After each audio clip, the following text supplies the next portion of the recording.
Hello everybody out on YouTube, this is Michael the Geek for Life with another unboxing for July of 2016, and this is actually a new box to the channel, although it has been around for a little while out in public. It took me a while to get around to trying it, and it is the Star Wars Smuggler's Bounty Box. And this is actually a pretty good sized box. I think it might actually be larger than the DC Legion of Collectors and the Marvel Collector Corps. Of course, I don't know if that's specific to this box or just this month. Not sure. The theme for this one is Jabba's Palace, as indicated by Jabba up there. So I thought I'd give it a shot. I'm a Jabba the Hutt fan, so why not? Hopefully we get some good stuff, maybe even a really good pop. But I'm only keeping the Funko Pops lately if they're really good. I've kind of drifted away from Funko a little bit, so I'm getting a little bit picky with them. But let's find out. I'm not sure if this box follows the exact same item, whatever, configuration or whatever, as the other two aforementioned boxes, but so far we do have a patch and a pen. Whoop. And it looks like we have Leia in disguise when she entered the Jabba's palace to get Han, and one of these pig dudes. Sorry, I know there's a lot of Star Wars people out there probably watching this, and I know exactly what that's called, but I do like Star Wars, but I don't memorize all of it, so I don't know who all the secondary characters are or anything, or necessarily what all the names are, so I apologize in advance. I'll give this about a $3 value for the patch and pen combined. That's usually what I do. And we open it up, and we have a few items in here, so I'm going to put it down to the side. We have a Boba Fett. I think this is a Mopies. See it there. Does it say? Star Wars plush, it says, from Funko. It doesn't say Mopies anywhere, though. So I'm not sure. I guess just a Star Wars plush. It says it's an exclusive to the box of Boba Fett. And I'll give that about a $10 value. Kind of cool. He does have a little rocket pack on his back. He's got like a tie or something going on back here. It's not exactly centered either. So I don't know quite what that is. Well, okay, no, I remember he had a thing. Never mind, ignore me. Okay, just ignore me on that one. Second thing, looks like we got a hat. And it looks like C-3PO, programmed for etiquette. And it's not, it's a snapback there. It does say pop on the side. And let's see, exclusive, there's a sticker on there, exclusive. Funko. So I guess Funko's doing hats now. Not a bad hat. I'm just not really a hat person. So I'll give this about an $8 value. I mean, it's nice. It's got C-3PO on it, but it's like in the Funko style, or the Pop style. So, I mean, I'm just not a big fan of the Funko Pop style on other things. You probably noticed from my other reviews, like on the cover of comic books or t-shirts, things like that. So, it's a nice hat, but honestly, it's not really for me. And we have seen an item like this before. One of these Funko Pop mugs. This one appears to be Jabba the Hutt. Collect the entire line of Star Wars Funko Pop housewares. Probably will not be doing that. I have other things on my to collect list.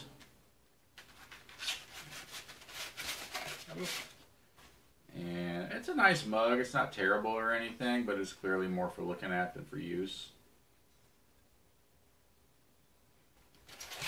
About a $10 value on that. So we did get one in Marvel Collector Corps of Star-Lord. I didn't hang on to that one either. So yeah, I'm not really into the mugs. Sorry, it's just not my thing. But it does look like there is one really good thing in here.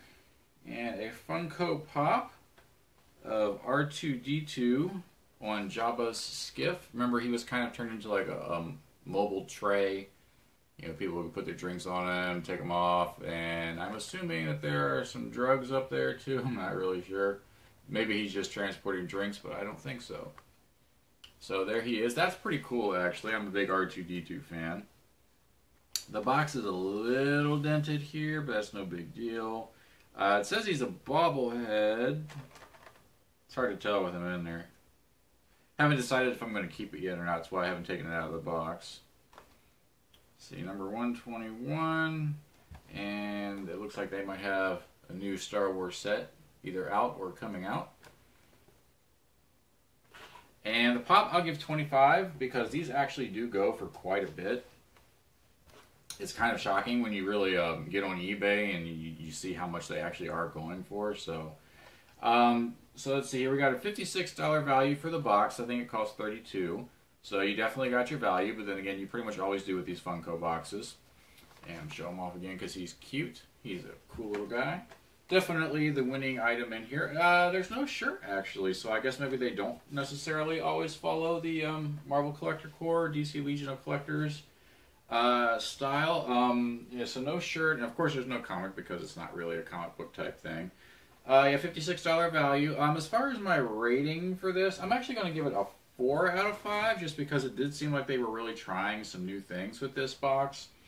The pop's really good. I can see where they were going with the mug and the hat, and I'm still going to call it a Mopies, even though I don't think it is a Mopies. So they were definitely trying some new things, and it wasn't a bad thing at all. It just wasn't my thing. You know, if I had been in the hats, I would have been pretty cool with that. You know, the collector's mugs, that kind of thing, but it's just not my thing. But I'm still going to give it a 4 out of 5 because it's a pretty good box. It holds its value really well, and it's just a lot of good stuff. Resale factor on this box is probably pretty good too. I know you can sell the pop, you can definitely sell that. The mug I'm pretty sure you can sell fairly quickly. The hat and the plush, they might take a little bit of time, but yeah, you would definitely be able to sell them if you didn't really like the box. And actually that is one of the ways I'm sort of paying for these boxes now, is anything in the boxes that I don't like, I'm selling and just using that money to buy more boxes. That's kind of how I'm keeping this thing going. Which is actually working really well. I mean, that's one of the reasons why I tell you the values. I mean, honestly, at first it was just to make sure that you were getting, you know, what you were paying for. And of course, we found over the course of the year that some of the boxes really weren't, and some of them really were. You know, Loot Crate and these Funko boxes really hold their value very well. Other boxes haven't, and some of those have actually disappeared. So it is important. And if you're like me and money's tight, it's a really good way to be able to afford these boxes. I mean, you could certainly just watch the unboxing videos, and if you see something that you like specifically, you could just go on eBay and buy it. And it'll probably cost you almost as much as it would for the box, especially with Loot Crate. Like, you know, if you get one of those figures out of Loot Crate, it could easily cost you as much to buy that figure as it would have been to just buy the box. So, you know, it's something to consider for those of you out there who are like me and money isn't necessarily in a great abundance in your household, and you still want to do this kind of thing. You know, it's an option out there for you to actually be able to do it, and to do it in a fiscally responsible way. But anyway, I have gone off the beaten path, so to speak, with that, and we'll get back on to the Smuggler's Bounty. I do intend to keep getting this box. I mean, this one, yeah, I wasn't a huge fan of all the items. I do like the R2 pop a pretty good amount, though. In fact, I might actually keep this. I do have still my Star Wars Funko pops. I'm going to hang on to those. So he might be joining those ranks. But until I decide for sure, I'm going to leave him in his box, because I actually get the pops out of the box because I like how they display a lot better. So I'm going to have to wait and see. And like I said, the other items in there, I mean, they're good items, they just weren't for me. That's all it is. They just were not for me. I'm sure there's a lot of people out there who they are for. And, you know, if you're one of those people, this is probably a fantastic box. It might even been a 5 out of 5 for you. For me, it's a 4 out of 5. It's above average. It's definitely a good box. Anyway, I guess I've droned on for long enough, and if you're still watching this video, you know, kudos for you for hanging in there. But with that being said, I'm going to go ahead and end this. Thanks for watching. I'll talk to you later. Bye-bye. Congratulations, you've made it to the end of my video. Thank you very much for watching. If you like what you saw, feel free to subscribe. I'm always doing more videos. Press the like button if you like this one. Leave a comment, and I'll be sure to get back to you as soon as I can. And also, there is a way to support your favorite YouTubers, including me, I hope, financially, without dipping into your own pocket, and it's actually very simple. YouTubers get paid by interactions with the ads. It doesn't matter how many views the video gets, it matters how many times people interact with the ads. So, if you'd like to contribute financially to your favorite YouTubers or your favorite YouTube videos, you can watch that little commercial ad at the beginning of the video, or you can click on one of the little banner ads that show up at the bottom. I know most people just click them away or skip the ad, but honestly, if you interact with them, the advertisers will actually give that YouTuber a little bit of money. So that's a great way to help out without dipping into your own pocket, and you can't lose with that. Thank you very much for watching again. I'll see you all later. Bye-bye.